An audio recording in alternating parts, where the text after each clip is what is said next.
elle-même. Alors, c'est pas moi qui vais vous dire que le monde des médias est un monde de vérité objective, d'honnêteté intellectuelle, ni même de dignité, tout simplement, parce que le manque de dignité, l'impudeur absolue, le mensonge pratiqué tranquillement et sans honte et sans rougir, sont le lot quotidien de la sphère médiatique. Mais pour autant, il faut faire très attention. C'est pas parce qu'on combat, c'est pas parce qu'on proteste, c'est pas parce qu'on râle, c'est pas parce qu'on demande des droits de réponse que pour autant on va commencer à dire bon, on va réduire la liberté de la presse, même si la liberté actuelle de la presse est un leurre. En réalité, il n'y a pas de pluralisme réel dans notre pays. Il y a quelques journaux qui survivent, qui ne sont pas dans l'opinion dominante. L'opinion dominante, c'est le libéralisme à tous les étages. Il n'y a que ça de vrai, c'est la seule politique possible, ceux qui ne sont pas d'accord sont des fous, et ainsi de suite. Vous connaissez tout ça. Mais même dans ces conditions-là, on ne doit pas accepter que des contrôles viennent à réduire la liberté de penser. Et c'est ce qui va se passer. Alors, comme c'est grave, il faut y aller avec mesure. Ce qui est grave, c'est d'imaginer, comme l'a fait le président de la République, que compte tenu du nombre de fausses nouvelles, il a raison, compte tenu du fonctionnement invraisemblable du service public, il a raison, compte tenu des conditions sociales dont il ne parle pas, de la vie des journalistes et des conditions d'exercice de leur métier, il y a vraiment un problème. Et que dans un tel paysage, les fausses nouvelles se répandent comme un incendie dans une plaine sèche. Mais il faut aller aux causes et pas partir de ça comme d'un prétexte, parce que nous en rendons tous compte, pour mettre en place des mesures liberticides. Et je suis très inquiet de ce qu'il a proposé pour combattre les fausses nouvelles. D'abord, il y a déjà une loi qui combat les fausses nouvelles, et si on ne s'en sert pas, c'est qu'elle est d'un maniement assez compliqué, parce que qu'est-ce qu'une fausse nouvelle? Ça dépend des points de vue. Vous voyez bien que pour embrouiller, il y en a qui sont très forts. Je ne sais pas si vous avez regardé, ça n'intéresse personne, mais bon, là, il y a eu un sondage qui a été fait par la fondation Jean Jaurès, qui est une fondation qui appartient au Parti socialiste, et un petit organisme qui lutte contre le complotisme, et ils ont fait un sondage. Leur sondage est tellement nul qu'ils ont été obligés d'en faire un deuxième pour le mettre dans le premier, en interrogeant des gens de plus. Et vous les voyez, ils combattent le complotisme. Alors ça me fait rigoler, parce qu'ils mettent sur le même plan les gens qui pensent que la Terre est plate, et les gens qui pensent que l'industrie chimique pèse sur le ministère de la Santé. C'est pas pour dire, mais il y en a un, c'est clair que c'est une imbécilité, mais l'autre, ils mettent ça en rapport. Croire que les médias mentent, c'est être un complotiste. Donc vous voyez comment certains arrivent à embrouiller l'esprit public, qui fait que vous ne savez même plus de quoi vous parlez à la fin. Alors imaginez-vous que ces gens-là prétendent maintenant dire qu'est-ce qu'une vraie et qu'est-ce qu'une fausse nouvelle. Moi, je suis contre. Je ne suis pas d'accord pour qu'il y ait un organisme officiel de l'État qui décide qu'est-ce qui est vrai et qu'est-ce qui est faux. Si la vérité était à portée de main d'une législation, ça se saurait depuis le temps. Non, nous n'avons que notre pauvre intelligence personnelle pour trouver notre chemin parmi les faits qu'on donne. D'où l'exigence que les faits fournis par les informateurs soient de bonne qualité, qu'ils aient été correctement évalués, correctement identifiés et correctement présentés, j'y insiste. On n'est pas tous au top niveau sur tous les sujets, on a besoin d'une bonne vulgarisation. Moi, je n'ai pas une culture scientifique très étendue, je me tiens au courant des inventions et des découvertes de mon époque, tant sur le plan pratique que théorique, mais je peux vous garantir que ça ne se fait pas tout seul. Donc heureusement, il y a des revues qui vulgarisent la science, qui vous permettent de comprendre. Donc on a le droit de présenter toutes ces exigences, mais au nom de ces exigences, il ne peut pas être question d'établir je ne sais quel pouvoir de contrôle qui réduit la liberté. C'est ce qui est en train de se passer. Alors évidemment, comme je ne sors pas de l'œuf, j'ai quand même eu le temps de m'apercevoir que le même débat éclate dans toute une série de pays en même temps, et notamment aux États-Unis d'Amérique, où ils prétendent lutter contre les fausses nouvelles. Et je pense que ce n'est pas du tout dénué d'arrière-pensée, parce que pour tout le camp atlantiste, il y a une cible. C'est qu'ils se sont aperçus que les Russes ont enfin compris l'importance ils appellent ça le soft power, le pouvoir doux, c'est-à-dire qu'ils comprennent que alimenter l'opinion avec des informations contribue à la formation de l'opinion. Parce que les gens se disent donc, depuis les États-Unis, il y a 2 médias qui sont dans la cible dans la zone Atlantis, c'est Russia Today, qui est une station qui émet sur Internet et bon, qui est liée au gouvernement russe. Et en France, aux élections présidentielles, ils ont soutenu plutôt Madame Le Pen. Bon, c'est leur affaire. Et puis une autre chaîne qui s'appelle Sputnik. Hein. Bon, ça, on comprend que c'est russe, rien qu'au nom. Mais bon, ben voilà, si vous n'avez pas envie de regarder, vous ne regardez pas. Si vous regardez, vous vous rendez bien compte qu'ils ont tendance à tordre le bâton dans un sens, mais bon, après tout, les autres, ils le tordent dans l'autre. Hein. Si vous prenez toute une série de journaux, que par un effet de ma bonté en ce début d'année, je ne nommerai pas, bon, bah, ils sont grossièrement pro-américains. Les Américains peuvent raconter n'importe quoi, les Nord-Américains, et puis derrière, ça suit, ils écrivent exactement ce qui convient à la vérité officielle. Mais donc, il y a une offensive. Mais cette offensive, alors elle porte sur 2 titres, mais au passage, elle vise toute l'information en ligne. Et là, on ne peut plus être d'accord. Hein. On ne peut plus être d'accord, parce qu'on sait très bien qu'à la fin, si l'information en ligne, comme ça, fait l'objet de décisions en référé pour interrompre la publication d'un de ses émetteurs, hein, il reste quoi, là? Il restera le pouvoir des 9 oligarques en France qui possèdent 90% des médias. Donc c'est extrêmement dangereux pour le pluralisme, pour la liberté de penser. Alors moi, je fais le pari de me dire que ça ne sert à rien d'y aller frontal. On va essayer de prendre au mot le président de la République et de faire le pari du dialogue. Donc j'ai demandé à la rencontrer, alors j'attends la réponse. Hein. Bon, il est en Chine en ce moment, donc je peux parfaitement comprendre qu'il ne puisse pas me répondre séance tenante. Mais parce que je veux aller lui dire, écoutez, je ne comprends pas.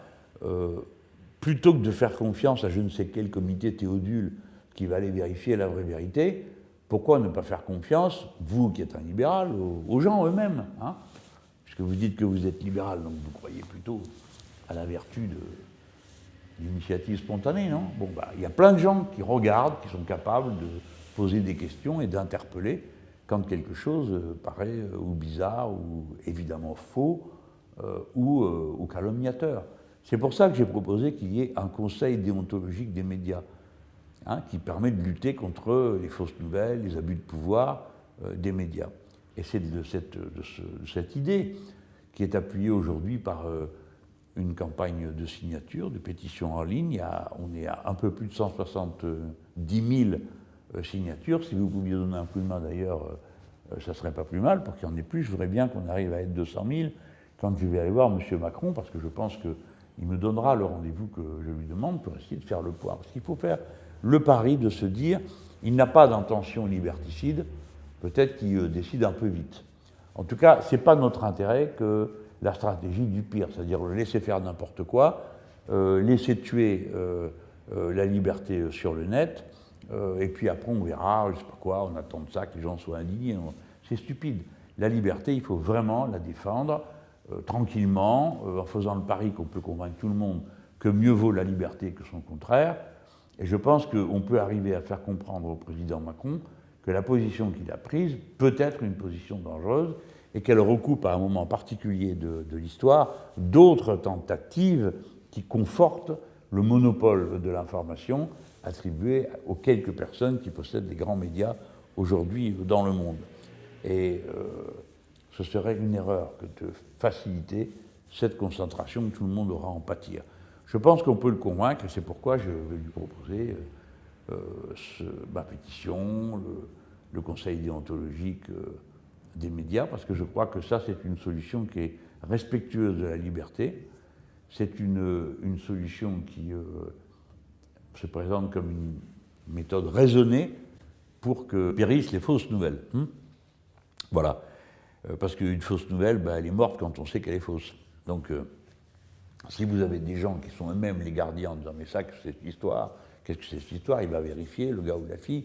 Et puis, si c'est vraiment un bobard, il va lui dire « écoutez, moi, j'alerte la commission de déontologie des médias, c'est pas normal de raconter un truc pareil. » Bon. Parce que moi, j'aime mieux vous dire qu'en matière de fausses nouvelles et de nouvelles truquées, j'en connais un rayon, vu ce que je subis. Hein. Mais je trouve que c'est un bon exemple de l'effet boule de neige. Hein. C'est-à-dire que vous avez une info, là, un gars qui, le 20 novembre dernier, s'il vous plaît, démissionne de la commission de contrôle des comptes de campagne présidentielle. Alors celui-là, il faisait le rapport sur mon compte. Bon, mon compte, il a été accepté, c'est pas le sujet. Il n'est pas d'accord avec ce qui a été décidé de me rembourser. Moi, je ne suis pour rien là-dedans, je n'ai rien à voir avec ça, et je prendrai ce qu'on me donnera. Mais ce qui m'importait, moi, c'est que d'abord mon compte soit reconnu comme valide, honnête, ce qu'il est, sincère. Donc, pour que votre compte, pour être tranquille, vous avez intérêt à tout déclarer, hein, jusqu'à l'air que vous respirez. Après, la commission dit « Ah ben non, ça c'est trop, il enlève ». Mais vous n'avez pas intérêt à garder en cachette des trucs pour vous, parce que ça peut très mal tourner. Donc moi j'ai raconté dans mes comptes de campagne absolument tout ce qu'on a fait. Après, bah, en ayant fait tout ça, en ayant calculé, en ayant répondu à des centaines de questions qu'on me posait sur le sujet, bon, mon compte a été accepté. Alors après, s'ils s'engueulent entre eux dans la commission, c'est pas mon affaire. Sauf que les gros malins de la pompe à clic, c'est trop beau. Un gars qui démissionne, il est le compte de Mélenchon. Bref, est-ce que le compte de Mélenchon n'est pas truqué? Et il y en a qui, évidemment, avec des points d'interrogation. Hein. Les comptes sont-ils sincères? Point d'interrogation. Moi aussi, je pourrais faire pareil. Hein. Et dire, ce journal recevrait de l'argent de quelqu'un? Point d'interrogation. Il y a une manière de poser des questions hein, qui est absolument indigne. Alors là, dans le cas précis, on a fait des mises en demeure à certains journaux, on va demander des droits de réponse, et puis je vais citer en procès des gens qui ont mis des tweets injurieux à mon égard en faussant l'information, parce que c'est ça, la manière avec laquelle se répand une fausse nouvelle. Le premier dit c'est le rapporteur qui a démissionné, le deuxième dit pourquoi le rapporteur a démissionné alors qu'il s'occupait de Mélenchon, le troisième dit il y a un problème avec Mélenchon, le quatrième dit examinons les problèmes de Mélenchon, sauf qu'il n'y a pas de problème chez Mélenchon. D'accord? Mais c'est comme ça que se fabrique une rumeur, et vous avez bien compris que dans le cas de la politique, c'est une rumeur qui est intéressée. Donc j'ai un peu tendance à le minimiser parce que, bon, c'est très déplaisant pour moi, mais en même temps ça fait partie d'un combat politique avec des journaux sans foi ni loi, qui ne respectent rien et surtout pas la vérité, un gars qui démissionne, qui se la joue, je suis un innocent, préoccupé, bon, il a juste été directeur de cabinet d'un ministre du PS, hein. Donc, mais ça c'est l'aspect bon, nul et vil des luttes politiques, mais ce n'est pas le plus important. Le plus important, c'est quand se fabrique une fausse nouvelle sur un événement très important qui touche, je ne sais pas moi, une découverte scientifique, une situation quelque part dans le monde, un fait qui a eu lieu, un fait divers qui a eu lieu dans le pays. Là, c'est grave parce que la rumeur peut vous transformer ça en toute autre chose. Et s'il n'y a aucune forme de régulation, mais ça peut être tout à fait désastreux. Tout à fait désastreux. On peut inventer des nouvelles pour provoquer des incidents entre des groupes de personnes. Bref.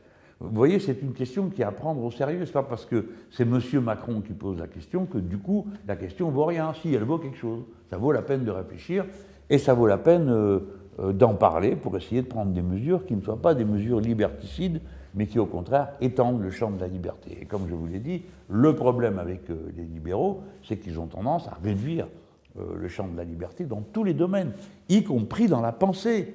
Dans la pensée. Parce que quand vous dites qu'il n'y a pas d'autre politique possible, ben c'est moins de liberté. C'est moins de liberté par la force des choses. Ça a l'air de dire, bah, il n'y a qu'une seule chose qui est possible. Ah ben oui, donc s'il n'y a qu'une seule chose qui est possible, ceux qui ne la font pas sont des fous, ou vous connaissez tout ça. C'est comme ça que c'est en train de se passer.